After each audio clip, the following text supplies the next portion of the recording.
Let's have a look at the French newspapers now. Florence is with us this week with the papers. We're going to start with Libération. It's a fascinating story, isn't it? They're taking a look at investments made by Qatar in France. That's right. This is a scoop for Libération, the left-leaning newspaper. Now, this comes after they say that the French industry minister Arnaud Montebourg has ratified a controversial plan. That's the creation of a fund which would be largely financed by Qatar to help underprivileged areas in France, so what they call here la banlieue or suburbs. So it's on the front page of Libération, which calls this a takeover bid on the suburbs on the behalf of Qatar. Now, of course, this is not the first time that Qatar is investing in France. They recently bought PSG, Paris Saint-Germain, the football club, lots of investments in big companies on the CAC 40, notably. But according to Libération, what's different about this is that the French government is now subcontracting part of its obligations as a sovereign country to another nation. Now, in their editorial, Libération says this is proof of the growing influence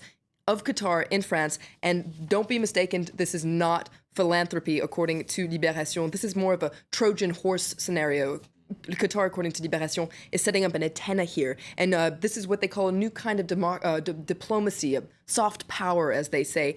So just like for its media wing, Al Jazeera, according to Libération, this is a way for Qatar to win over hearts and minds here in France. But Libération says we need to be careful and know just what Qatar is getting in return and what their next step is going to be. Yeah, Libération go the whole hog with this one as well, actually. They've actually looking at the political situation in Qatar and its diplomacy as well. That's right. They call the diplomacy real Islamism because, according to Libération, on the one hand, Qatar openly supports the West and has military contracts and agreements with many Western nations, but it also supports Salafist groups across the Middle East and is even rumored to have contacts with Al-Qaeda in the Islamic Maghreb. So according to Libération, it's a little bit two-faced. Okay. Well, there's a little bit of a complicated story, but a fascinating one as well. In a lot of the papers, talking about the Green Party here in France.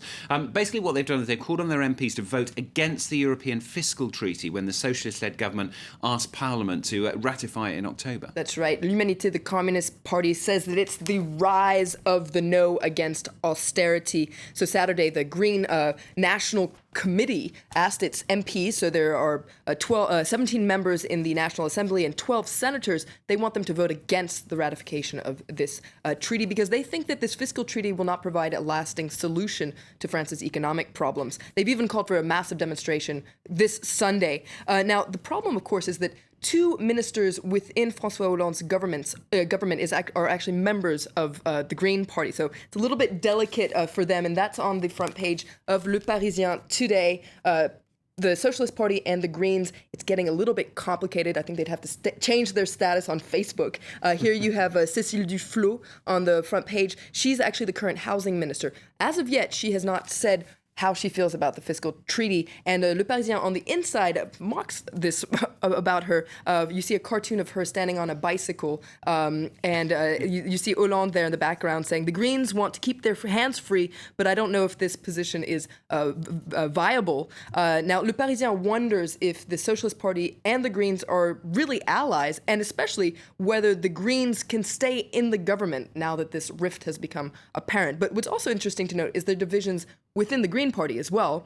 For instance, Daniel Cohn-Bendit, who's a famous Green MEP in the European Parliament, he says that he's going to suspend his collaboration with the Greens because of, quote, their total inconsistency on the treaty. This is in Libération, they interview him, and he says that the party is irresponsible and incoherent, so not very nice words for it. Yes, exactly. The right paper, though, Le Figaro, perhaps not surprisingly, they're kind of rubbing their hands with glee, aren't they? That's right. They couldn't be happier about this. They say that the Greens are defying Hollande there on the front page of Le Figaro. Now, according to Le Figaro, Hollande actually is going to depend on right-leaning MPs to have this fiscal treaty voted for in Parliament, so that's quite ironic for the socialist president. Also, they say that this shows that if he can't even control his ruling party, how can he govern France? And Le Figaro points out that all this is happening as Hollande is dropping in the polls.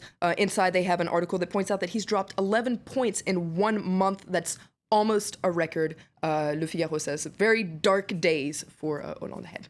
Okay, Florence, thank you very much. Florence with the French papers here on France 24.